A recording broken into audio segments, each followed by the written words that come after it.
Thanks for tuning into today's episode of Parenting Your Teens podcast. I'm your host, Chris Taylor, and like every week, we take a question that's submitted from a viewer at home and we answer it so that I can give parents practical tools that they can use right now to address any issue that they're facing with their teen. So today, I'm going to take a question that I got in my practice this week, and it's really starting to tie together a lot of the other episodes that I've put out. And this is not just how to motivate kids to do things, but how to create an effective incentive plan so that teens will motivate themselves on their own and want to do the thing that you're asking. Okay, so here's the thing. We all are motivated by earning things, right? I don't know any person I know that goes to work just out of the goodness of their heart and doesn't care whether they get a paycheck or not. Now, the only time this really doesn't show up and shouldn't show up is in relationships, because we never want relationships to be transactional. We want them to be based on sort of the selfless giving, meeting of needs, and compromising throughout those disagreements. But again, this is about incentivizing to accomplish tasks, to get homework done, to get chores done. And so let's just jump into what that looks like, okay? Now, I describe it as a daily incentive plan. Why? Because law of diminishing returns shows up really quick in kids. Delayed gratification is almost non-existent for at least younger teens and a lot of older teens as well. And primarily because their brain structures aren't fully developed to be able to support that forward thinking and that, idea of delayed gratification and executive functioning. Excuse me. So what I'd like to do is talk about how to effectively build a daily incentive structure. Now, the first thing that you want to do is you want to create a list of all the things that your kid is interested in. Okay? And then once you get that, and here's a side note, this should always be done in conjunction with your teen. So this should be a sit down as a family talking it through. What are the things that you love? Is it video games? Is it cars? Is it time with friends? Is it your phone? Is it riding your bike? Whatever it is, you want to make sure that you get that list down. Okay? And then you want to create a list of what are the chores that we need to have accomplished. Or I should say tasks, because chores and homework. And you want to list all those out, right? You got to get your homework done. You have to do the dishes. You have to take the trash out. You have to clean your room. Whatever those things are, create a big list. Okay? And now this is where the rubber hits the road. What we're going to do is we're going to find a way to bridge those two things together. Now I'm going to back up a little bit. Your teen is going through a process of individuation, which means they're rapidly approaching their independent self, right? Now we all frame that around 18, but kids start developing that really at birth, but it doesn't show up in response to pulling away and wanting to do things away from the direction of a parent until the teenage years, generally. And we really need to reinforce that, because if we don't, we're going to have a battle. They're going to feel sort of disempowered, and the likelihood of these things getting done is almost non-existent.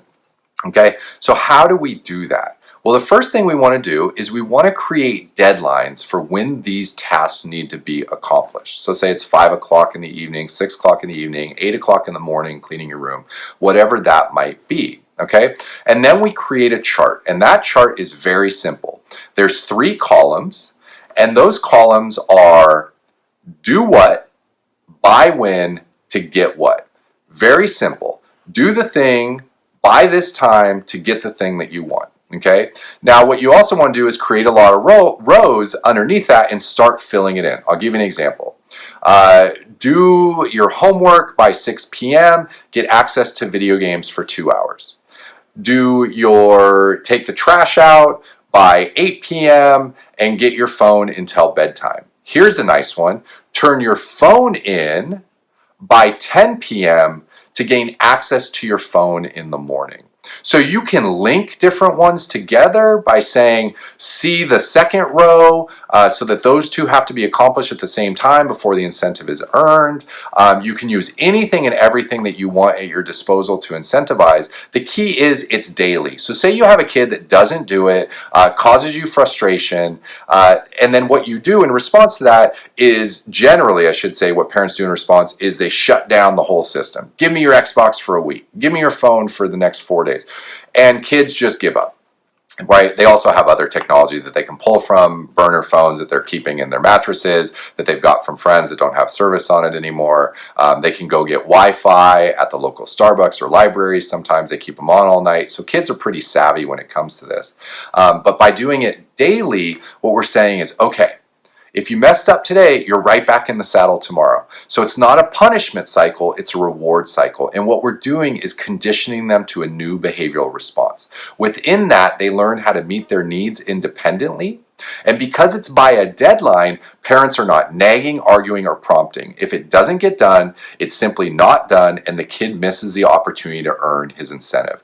Now, even with the hardest kids in my practice, I've seen kids turn around and get this within the matter of a couple of days. Those are kids that are outwardly defiant, cursing out their parents, throwing things in the house, slamming doors, punching holes in the walls, you name it, and they get it, right? Because as long as they do what they're supposed to do, they have access to all the things that they want. Now, you can also tie sort of an overarching theme into this of respect. So if you have a teen that's just sort of disrespectful to you in a day, and they show up and they like maybe say something rude or curse you out or whatever that might look like, you can just shut the whole plan down and say, hey, we're not doing it. You don't have the opportunity to earn your privileges. Now, understand that that's going to kind of bring on a fight or nothing that you want to have done is going to get done anyway. So be very cautious in putting that sort of overarching piece to shut the whole plan down. But with those kids that I just referenced earlier, that can actually be an effective tool, just to let them know that sort of you mean business. Now, the language, if a kid doesn't do something, because they're going to come up to you the first couple times and be like, this is stupid, I don't understand, how come you did this? And you just simply say, look, we created a plan, and remember the we created because they created it with you. So you say, we created a plan so that I didn't have to tell you what to do anymore.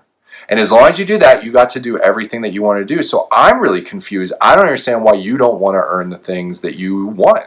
And you can just say, look, I know it didn't work out well today, but tomorrow's a new day and you have an opportunity to do it all over again. If you keep using that language and keep pushing it towards an opportunity to earn and really hone in on that incentive, the kid's going to buy in and the things are going to turn around really quick. Promise me, I've seen it time and time again. This is the single biggest tool I use in my practice because it works. Well, I really, appreciate you guys listening and watching today. Like I said, this isn't one of those questions that we took from a viewer at home. This is just something that I heard a ton about in my practice. And honestly, I hear it really every week. So I thought it would just be good to give you guys this information. Again, I'm taking stuff out that I give to my clients and I charge a lot of money for. So take this free advice as really good advice too. If you do have a question that you would like answered on the show, please email that in to chris@parentingyourteens.com. If you'd like to learn more about how to end teen defiance and disrespect, please submit those, or please visit the website rather, www.parentingyourteens.com. There's a ton of good tools and information that you can use to help your teen deal with pretty much any issue that you're going to find. So again, thanks for tuning in today, and we'll see you next time.